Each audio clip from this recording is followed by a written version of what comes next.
Santa Luzitan egiten dugun Errioxako ardo berriaren dastaketa eta sariketaren garaia oso aurreratua da. Orduan, presentatzen dituzten ardoak oraindik ondu gabe daude eta benetako garai ona oraingo hau da. Horregatik, lehiaketartara presentatzen diren upategiek bi jakitunak egin dute eta penik ere bai egin dute selekzio bat, 5 upategietako ardoen selekzioak egin dute, sariketartan parte hartu zutenak eta hemen ditugu dastaketa egiteko. Gozada bada, Manuel Ruiz berriz hemen daukagu, Urritxuriera lotuta dago ardo dastaketa honetan, eta Mikel Rodríguez ere bai. Nire ustez Katalun helburua kata didaktiko bat izatea da, ezta?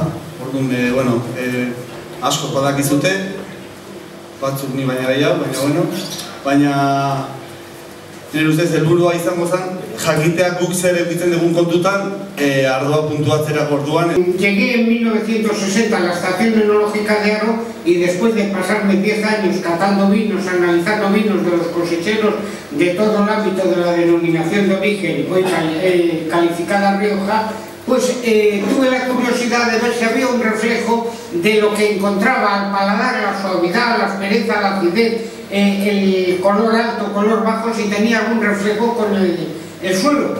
Y por lo tanto, todos los datos que tenía de cata quise cotejarlos con el mapa geológico.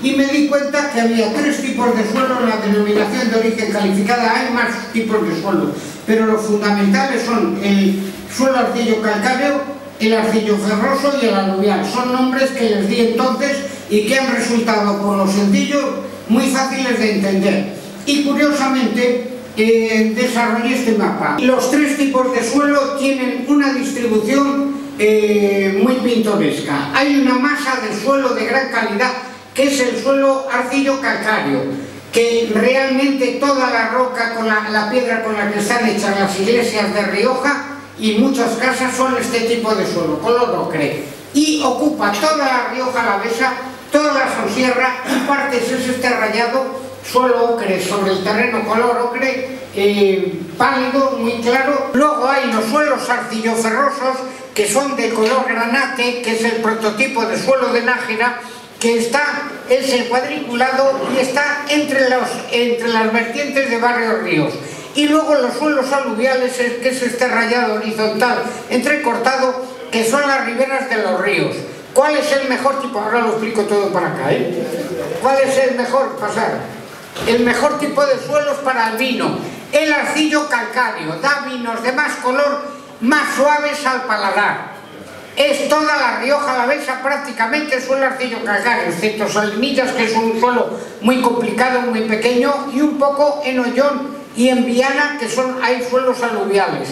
Después, en orden de calidad, los suelos de tipo Nájera, los granates arcilloferrosos, dan un vino de una calidad inferior, pero buena calidad. Y los peores para vino son los aluviales, que son los ideales para patata y para remolacha.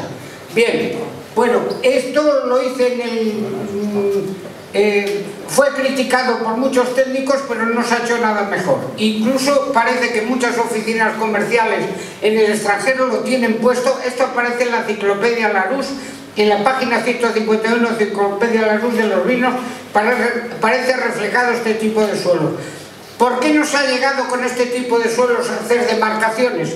Porque esto implicaría precios diferentes en la uva. Y la gente prefiere decir que todo es igual y que todo es bueno. Todo esto se ve desde la carretera perfectamente. Todo esto se ve. Es curioso, entrando desde Las Conchas hasta Viana, se recorre toda Rioja Alavesa y se notan estos terrenos de color ocre. El mismo color que las torres de las iglesias. Bien, pues pasamos a disponer el primer vino. ¿Te parece, Miki? No es labor del técnico decir que todo es bueno, sino marcar los matices y las diferencias. En eso nos diferenciamos los estudiosos, los técnicos, los científicos de los políticos. Los políticos piensan en criterios de extensión, de totalidad, todos igual. Y los científicos buscamos la diferencia de la naturaleza. Lo diferente, lo diferencial. 2 que son maceración carbónica, 2 que son despalillados, y hay un vino que es del año pasado.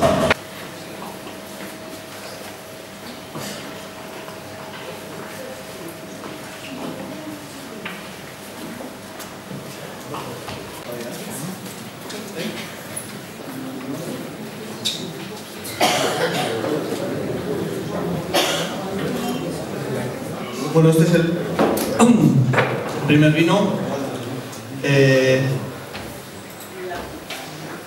Le voy a dar importancia a que os deis cuenta la diferencia que hay entre una maceración carbónica y un despalillado, ¿vale? Para ver, tenéis que daros cuenta el carbónico que, si sois capaces de apreciar el carbónico que deja en la boca, que no deja, ¿eh?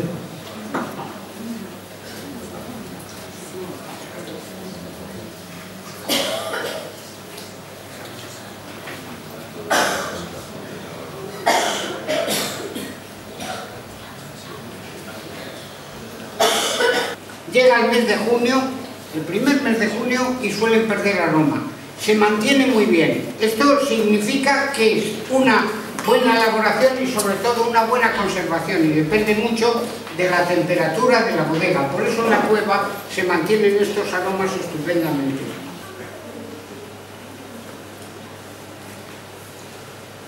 Y en la boca tiene cierto tono de aspereza, posiblemente estaría más suave hace un año, y en retrofacción en la boca da un poco recuerdo a regaliz, que eso también nos suena a condición de vino joven. Creo que la experiencia me viene a decir que es muy difícil que un vino mantenga esta condición más de un año y se mantiene.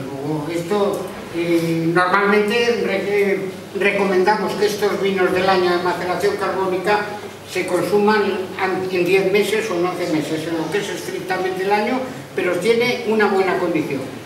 ¿Hay preguntas sobre este vino? Bueno, la verdad yo sabía que venía este vino a la cata y aún así me ha sorprendido. Que todavía tenga la potencia y la fruta que tiene, aunque luego en boca deje la aspereza esa del final, ¿no? Pero en un principio no dices que es un 2009 tampoco, si te lo dan así a ciegas, ¿eh? Entonces, bueno, yo prefiero ir probando un poco todo y luego hablar un poco con más copas juntas, ¿eh? Mientras disponemos del otro vino en la copa, ¿te parece que pasemos al siguiente? Voy a hablar más de papeles y mira, esta cosecha ha sido calificada como excelente este año, ya hace unos días, pocos días. Yo veía, según mis hipótesis, que podía ser excelente. ¿Cómo podréis saber si una cosecha va a ser excelente el día 1 de septiembre, cuando la calificación se ha hecho ahora, tan tarde, en abril, prácticamente? De un modo muy sencillo. Las cosechas excelentes, la uva el día 1 de septiembre es pequeña, no pesa más de 1,8 gramos. Si la uva el día 1 de septiembre pesa 2 gramos, es imposible, no va a ser excelente, porque luego el mes de septiembre sigue creciendo. Uva gorda y hermosa para vino mala cosa. Esto lo tienen asimilado todos, nadie lo ha olvidado. Y este año he lanzado otro refrán para que nadie se olvide. Cuando al vendimiar la cepa reverdece, la uva no merece. No merece para calidad, no vale la pena. Así que nadie venga a decirle ahora, don Manuel, tengo las cepas verdes como lechugas en la vendimia, eso es malo. Tiene que morir la hoja para que la uva esté bien. Bueno, este es el nuevo refrán. ¿Por qué se hace despalillado en vez de maceración carbónica? Porque el mejor vino del año es de maceración carbónica y no sirve para crianza. Para crianza, la misma uva se despalilla y da un vino que es inferior en el primer año al de maceración carbónica, pero superior al tercer o cuarto año en la barrica. Este vino nunca va a tener el despalillado en la fruta de un vino de maceración carbónica. Explica, por favor, la diferencia que hay entre un despalillado y maceración carbónica. Bien, bien. Que habrá gente que no sepa. Bueno. Despalillado, el palillo es el raspón de los racimos. Despalillar es quitar el raspón antes de echar la uva al lago. Por lo tanto, quitando el raspón, las bayas, aunque no se aplasten, se rasgan. Por ahí penetran las levaduras que hacen la fermentación. y esa fermentación con levaduras desde un principio alcanza un proceso tumultuoso donde se extrae el color con cierta facilidad. La maceración carbónica es no romper la uva. ¿En qué se basa la maceración carbónica?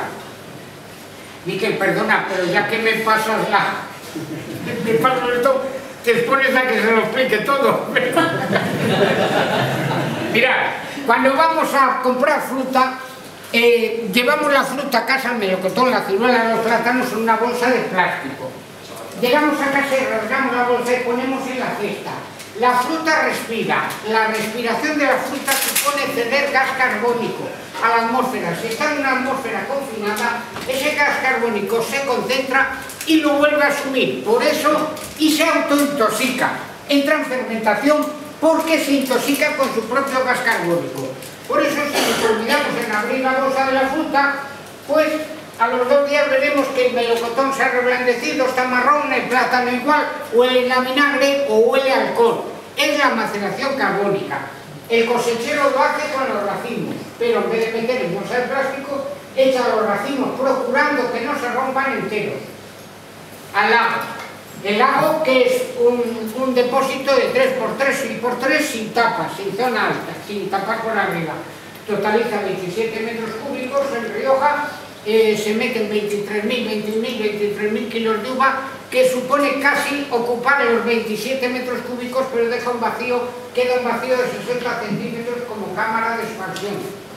La uva ahí cede gas carbónico, no puede salir, no sale, por eso hay que tener cuidado de tener el grifo cerrado para que no salga el gas carbónico por abajo, se autointoxica y va sufriendo un proceso de fermentación. Dentro de cada valla, si nosotros vamos el primer día y cogemos una valla de ese proceso, cortamos con una cuchilla y vemos que hay 2 semillas, una pulpa amarillenta y el ollejo que es negro. Vamos al tercer día, la masa ha subido, ya no hay 60 centímetros de vacío, sino solo 40, cortamos la valla y ha hinchado, hay burbujas como gruyere y la pulpa ya no es amarilla, sino que es rosa. Significa que el color del ollejo ha pasado a la pulpa y además hay fermentación porque hay burbujas, hay ya medio grado de alcohol. Vamos al 6.º día, la masa casi parece que se ha hinchado como un flan, cortamos una valla, es roja por completo, hay muchas burbujas, por eso se ha puesto turgente cada valla y ya se ha hinchado la masa y ha pasado el color prácticamente a la pulpa, ha pasado los antocianos, el color rojo, pero no el tanino pasa. Al 9.º día, vamos y aquello se ha hundido y sube espuma por los rincones. ¿Qué ocurre? Que está la presión interior, que han estallado las vallas, sube el mosto, que solo tiene 3 grados o 2 grados todavía, le falta hasta los 13, falta mucho, y se hunde la pasta. Allí podemos esperar 24 horas, pero no más tiempo, porque los ollejos se deterioran y allí el vino resultaría de color brandy y avinagrado, si lo tenemos muchos días. Se abre el grifo, se abre la canilla, con una manguera baja el líquido, que se llama lágrima, a una cuba que hay en la cueva, el lago de 1000 cántaras, que significa 23.000 kilos de uva, que van a dar 16.000 litros de vino. Salen 150 cántaras que caen por su pie a una cuba, es la lágrima o peor vino. Lleva toda la acidez, todo el metabisulfito y no mucho color. Después establece ventilación, entra, pisa, le da vueltas durante 2 o 3 días, estableciendo ventilación, y sale lo que se llama medio corazón, que cae a otra cuba de 800 cántaras. Ya tenemos 150 y 800. Es del medio corazón, sigue fermentando, porque arriba se han formado 3 grados solo. Mientras está dando vueltas sigue fermentando un poco.